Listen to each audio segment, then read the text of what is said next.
When he's young, he dreams of the day when he'll make himself a cool $1,000,000. But he's willing to settle for a red-hot $40 when he reaches the age of Mr. McGee, of Fibber McGee and Molly.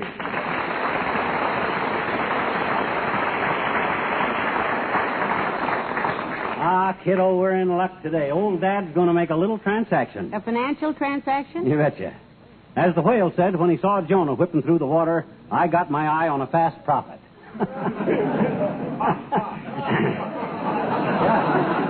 Don't you get it, Molly? Jonah was a prophet, and when you make money, It ain't funny, McGee. Struck me like a sharp witticism. It struck me like a blunt instrument. Oh. What is this transaction you have in mind? Well, you here? know old man McDonald, the president of the Third National Bank. Of course I do. Well, he was walking along Oak Street about lunchtime with Cy Pearson, the president of the Merchants and Plumbers Bank. And I was walking behind him. I didn't expect you'd be walking with them. Yeah. And just before they turned into the sump room for lunch, I heard old man McDonald tell Pearson he'd give $50 for a brown and white puppy. Just like that. For a puppy? Yeah, a little dog. Right away, my brain started to click. Oh, I'd like to have heard that. Well, there's only one good place in town to buy dogs, and that's the pet shop at 14th and Oak. I figure we can go down there, buy a pup for maybe $10, and peddle it past old man McDonald for $50 maybe. Yeah, but dearie, suppose Mr. McDonald goes over there and buys one himself. No, he won't. Don't you worry. He'll be busy all afternoon at the bank, checking the 2-bit pieces to make sure no feathers fell off the eagles. So we got a clear road. Well, it does sound promising, McGee, but isn't $50 an awful lot of money to pay for a puppy? Oh, no, not if you're a dog fancier, which means you're willing to pay a fancier price for a dog. I see. He probably wants the pup to put in the dog show and win some blue ribbons with it or something. My goodness, you know that always seems to me like a foolish waste of time and trouble. Blue ribbons. Yeah? What can you do with a blue ribbon? Oh, well, if you win enough of them, you can tie them together and use them to keep your pants up. What? I could, anyway. Well, if Mr. McDonald is willing to pay that much, come in. Hello, daughter. Hi, Johnny. Hello there, kid. Hello, Mr. Oldtimer. Hi, old-timer. I and Molly are about to go dog shopping. Oh, I love dogs, kid. Yeah? I tell you, we're looking for a brown and white one. My, that's nice kind. Yeah, brown and white. I had a brown and white one when I was just a little shaver, and it caused quite a beef between Mama and Papa. Fought over the dog, did they? Yep. Mama said it was a white dog with brown spots, and Papa claimed it was brown dog with white spots. They squabbled something fierce. Oh, how silly. That's what I thought, daughter. I didn't like to see trouble in the home, so one day when they was out, I painted the whole dog a bright green. Well, I hope that settled the argument. For good, kid. Yeah? When they saw that green dog, Mama lost her voice for a month, and Papa signed the pledge. Well, what happened to the poor dog? His whole personality changed, daughter. That's all. Being painted green made him think he was Irish. Ate nothing but corned beef and cabbage and started barking with a brogue. Carried a clay pipe in his hip pocket, which was very uncomfortable because he didn't have any pockets. Yeah, well, we got to go. Finally got so downright insufferable kids that I took him out and washed the green paint off of them. Good. He went back in the house brown and white again and started another battle between Papa and Mama. All of which is no doubt a fascinating story to you kids. But personally, I find it rather dull. So long.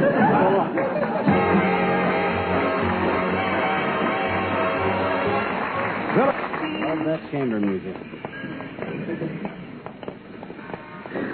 Oh, slow down, kiddo. Here's the place.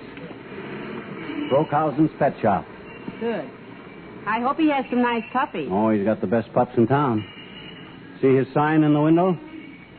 You can't go wrong with a Brockhausen puppy.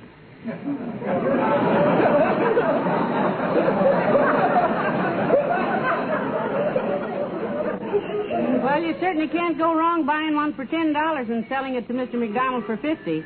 Come on, let's go in. You said it. Oh, well, good afternoon. Welcome to Brockhouse. Oh. Hello, McGee, Mrs. McGee. Hello. Hi, Brokey. I want to look at some dogs. Well, if you just want to look, the streets is full of them. No. If you want to buy one, what kind? Well, we're looking for a brown and white puppy, Mr. Brockhausen. Yeah, and not too expensive, Brokey. We're buying it for a guy. Male or the female? He's a male. No, he means the puppy, dearie. Oh. Well, how do I know whether the pup is male or female? I haven't bought him yet. How much do you want to spend? $10. $10?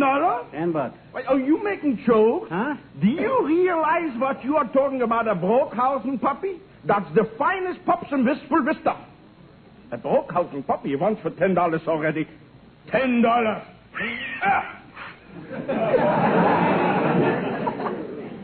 How about this one here in the box here?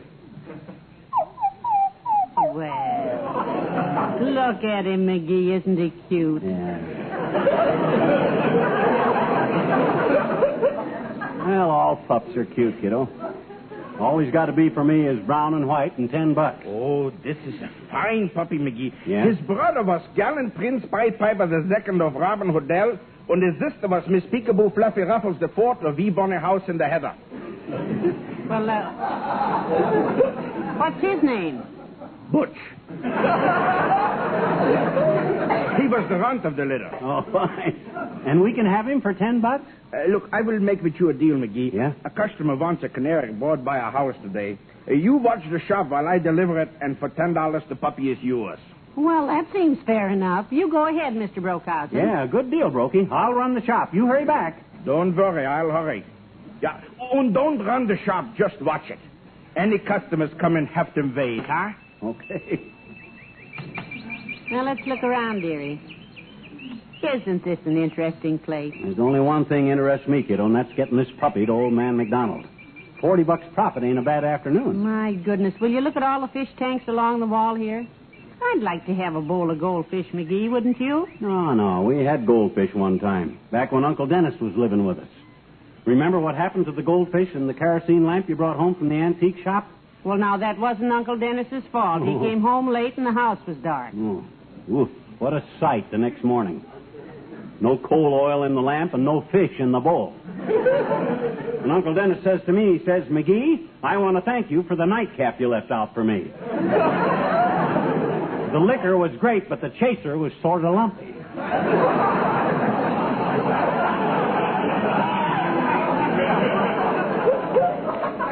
Well, the poor lad was just confused in the dark, and besides...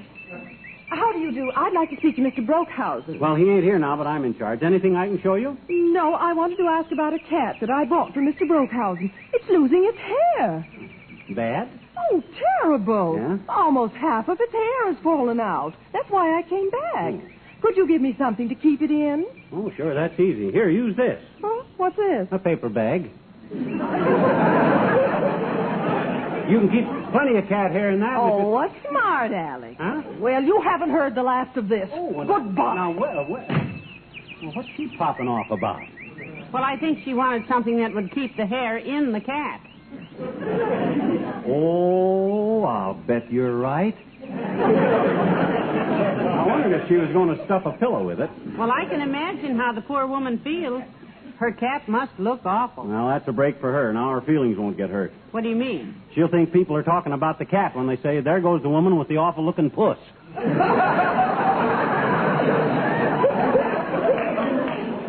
Yeah, that way she... What you looking at? Oh, the lovebirds. Oh? Just look at them. Aren't they sweet?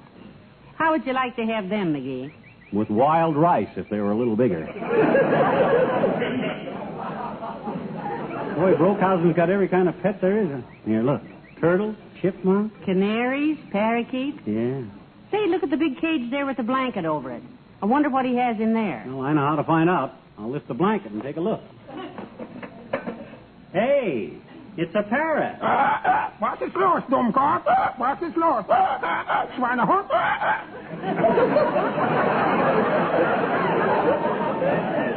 Heavenly days, a German parrot. You said it, Fräulein. Polly wants a Wiener Schnitzel. Was ist los,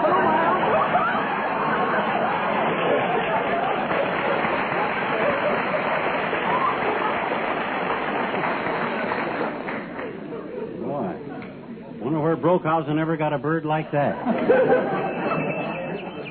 Hello, Mr. Brockhausen. I came in... Molly, pal, what are you doing here? Hello, Mr. Wilcox. We're just watching the shop until Mr. Brockhausen gets back. You a customer here, Junior? Yes, I'm looking for a little gift to send my uncle out in the country. That's my farmer uncle. Oh? Your farmer uncle? What is he now, your aunt?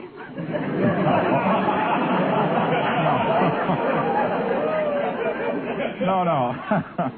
I mean, my uncle who has a stock farm near Dugan's Lake, Molly. Yeah, she knew that all. Uncle Big Bull Raiser Wilcox. Oh, him. Yeah, the gift isn't really for my uncle. It's for his bull, the one that just won first prize at County Fair. I thought I'd get him a ring to wear in his nose. Oh. Any special type of ring, Mr. Wilcox? Well, nothing flashy, Molly. I thought maybe just a simple silver ring set with a few zircons and with an inscription inside that says, I owe my success to Reynolds Aluminum Irrigation Pipe. Oh. Now, if that ain't the underhand... Because believe me, that bull never could have put on the weight that won him the prize if it hadn't been for that portable irrigation system made with Reynolds aluminum pipe. Yeah, but is the bull portable? Because portable bulls... You see, an irrigation system like that is so light and easy to carry. Yes, but the bull... You simply pick the pipe up and move it from field to field wherever you want and need water. Uh-huh. And, man, what a difference that makes to a farmer. I wish we were farmers so we could share your joy. With a portable irrigation system, Reynolds aluminum pipe, the farmer increases his crop yield. He grows more feed to feed more cattle. Yeah. He gets himself more income per acre. Yeah, but your uncle's bull, where'd he go? When you irrigate with rust-proof Reynolds aluminum pipe, that's money in the bank. Yeah, but the bull... Why, it pays for itself over and over. Sometimes in the very first year. Yeah, but the... Reynolds aluminum pipe. Mr. Wilcox, I've been looking around, and we don't seem to carry any rings for bulls' noses. Oh, well, that's too bad. It would have looked fine on my uncle's prize bull. And later on, he could have used it for a more romantic purpose. Your uncle? No, the bull. There's a Jersey cow on the next farm, and my uncle's bull sort of likes her. Oh, isn't that Smitten, cute? huh? Yes. There's a pond between the two farms, and they both go there to drink. Oh, you mean the bull could have given the cow the ring? That's right, pal. Oh. That's right. They're lovely. They're engaged. They use the same pond. Goodbye now.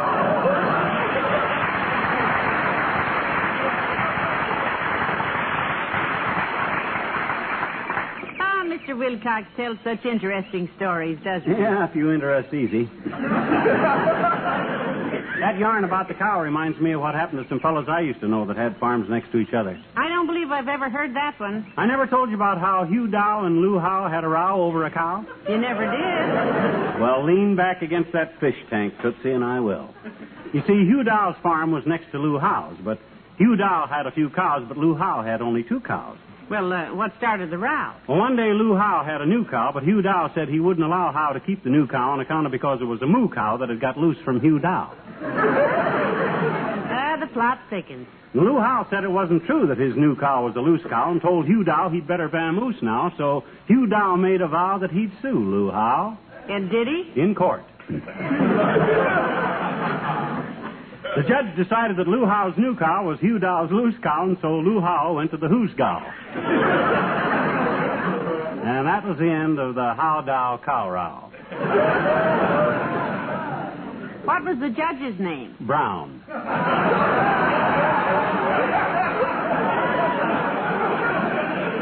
The reason I ask, Uncle Dennis knew a judge one time who liked to throw books. Oh, is that so? Oh, he was always throwing the book at Uncle Dennis. Well, don't worry about it, kiddo. Look, while we're waiting for Brockhausen, I think I'll straighten out his stock a little. I wouldn't touch anything, McGee. Well, look at it. He's got no system. Here, help me move these canary cages to one side. I'll stack them all against the wall. McGee, watch it. The bottoms are falling out. Oh. Oh, gosh, what kind of cages? There they go. The birds are out. Oh, boy, look at them little Dickenses fly. Hey, there's 4 of them. No, 5 of them. Boy, are they having fun. Well, we better get them back in their cages, dearie. Huh? Here, Birdie. Here, Birdie. Oh, look at them zoom. Ah, they're okay. They need the exercise. Let them fly. Here comes a customer. Oh, it's Dr. Gamble. Hello, Doctor. Well, well, fancy meeting you two here. Good afternoon, Molly. Hiya, leadhead. Hi, duck shape. What are you doing here? Well, Mr. Brockhausen is out on a delivery, Doctor, and we're running the... Hey, one of the canaries is loose. Oh, well, look at him. Isn't he the little bright eyes? 5 of the canaries are loose, stupid. Oh. The bottom fell out of one of the bird cages. Oh, fine. If I know Brookhausen, he'll flip his complete lid when he sees that. Let him flip it. I'm only doing him a favor by running this joint for him. I come down here to buy a puppy from him. You bought a pup? Yep. Oh, that shouldn't happen to a dog. Well, he isn't going to keep it, Doctor. He's going to sell it to Mr. McDonald. For $50. That's the puppy there, the little brown and white one.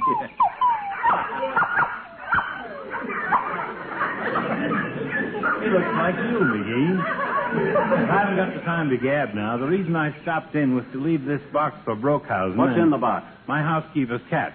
Brookhausen's going to board it while she's... Hey, don't take the lid off in here, Doc. What do you mean, don't take the lid off? I'm going to leave the cat with you. Hey, there's too many dogs in here. Keep the box closed, mud brain. Don't tell me what to do, you little rum-dum. Hey. Brookhausen expects this cat today. Come on, kitty. Look out,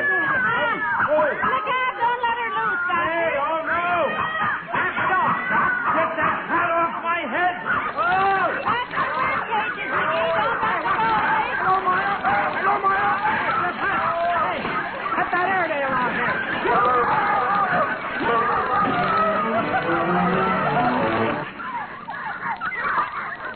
Well, I think we're all right now, dearie. I got all the dogs back into their pens all right. And I got all the canaries chewed into Brookhausen's office back there in the back. Now, shut the door. Are they all right? you ought to look in back there. 62 canaries flying around a room that size is quite a sight. Well, I'd rather not look. Did you see poor Dr. Gamble fly out that front door with the cap hanging onto his ear? What a sight! Well, it serves him right, the big lummox. Doggone it, I wish Brookhausen would get back here now. I want to get this puppy over to old man McDonald and collect that $50. Oh, maybe this is him coming now. Oh, Somebody. Oh, no, it's Ole. Hello, Ole. Well, hello, missus. Hello, McGee. Hi, Ole. What can I do for you? Well, you could told me where is Brookhausen, the fella that runs the pet shop. Oh, he's out with a delivery right now, Ole. We're running the store till he gets back. So what you want to buy, boy? If you're after a brown and white puppy, they're all sold. I bought it. Just relax, McGee. All I want is a box of flea powder. Flea powder? What do you want with flea powder? Well, I'll tell you, McGee. I got a little pet flea, and her nose is shiny. Yeah? She's got a date tonight, and my missus bought her a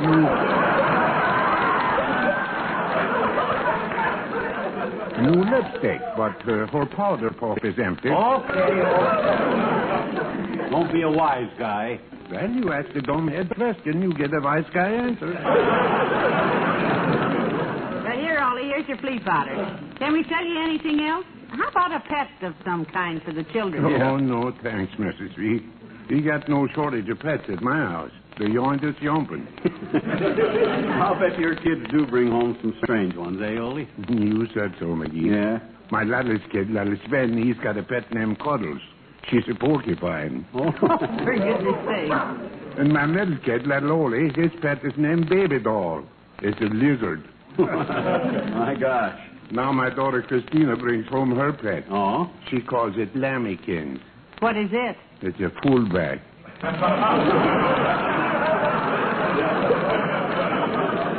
Beefcake Wilson, his real name is. Yeah. He makes end runs at the kitchen and passes at the icebox. Big eater, is he? McGee is just plain murder. Last week, Christina brings him home for Sunday dinner. Beefcake eats a pot roast for a family of 6, 3 pounds of my Mrs. Swedish meatballs. Wow. And the next thing we know, he's putting ketchup on little Sven, my middle kid.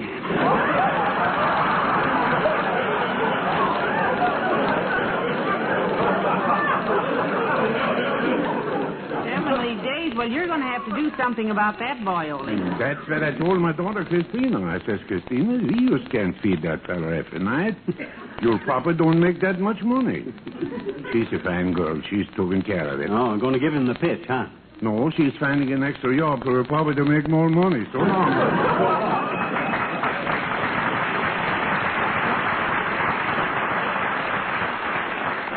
What time is it, Molly? About 1:30. Doggone it, where's that guy Brookhausen? I want to take this puppy over to McDonald before that bank closes. Yes, sir. You're the puppy I mean, son. I'm going to grab a fast $50 for you, boy. Well, McGee, how goes it? Oh, fine, Brokey. And it's about time you got back here. Give him the $10, Molly, and let's take our puppy and get out of here. Here you are, Mr. Brokehausen. $10. And, Brokey, when you go to the office back there, be careful how you open that door. What? What do you mean? Well, there's a little surprise for you back there, boy.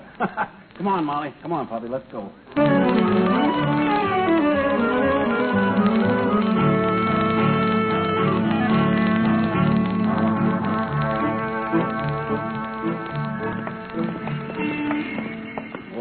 The big payoff is coming, kiddo. I hope old man McDonald is in. So do I. Hang on to the puppy. Don't worry. This little $50 bundle of brown and white greenbacks ain't going to get away from me. Now, take it easy, boy. Open the door for me, will you? Thanks. This is just an example of what a guy can do when he's alert and wide awake, kiddo. When I heard old man McDonald say he'd give $50 for a brown and white puppy, I knew immediately this is his office right here. Hush, puppy, hush. Yeah. Quiet, boy. Down, boy. Hi, Mac. Who let you in here, McGee? Nobody let me in, Mac. You see, What do you want? Well, you remember a talk you were having with Cy Pearson on Oak Street today? You mean on the way to lunch? Right. Yes, I do. We were discussing flowers. Flowers. Yes, Mr. Pearson and I are amateur gardeners. Uh-huh. We grow rare flowers. I was telling him that I'd give $50 for a brown and white poppy.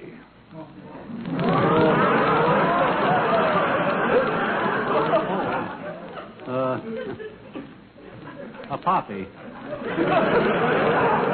Exactly. Yeah. Now get out of here and take that silly-looking dog with you. Good day. Come on, Poppy.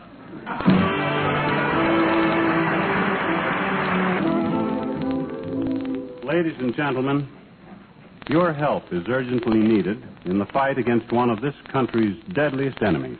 That enemy is polio, a vicious killer that hit our people harder this past year than ever before in the nation's history. The only way you and I can fight this crippling disease is with money, with our donations to the March of Dimes. Polio can be stopped, and it will be stopped, but it takes a lot of money. So send your dimes and your dollars to your local March of Dimes headquarters and dig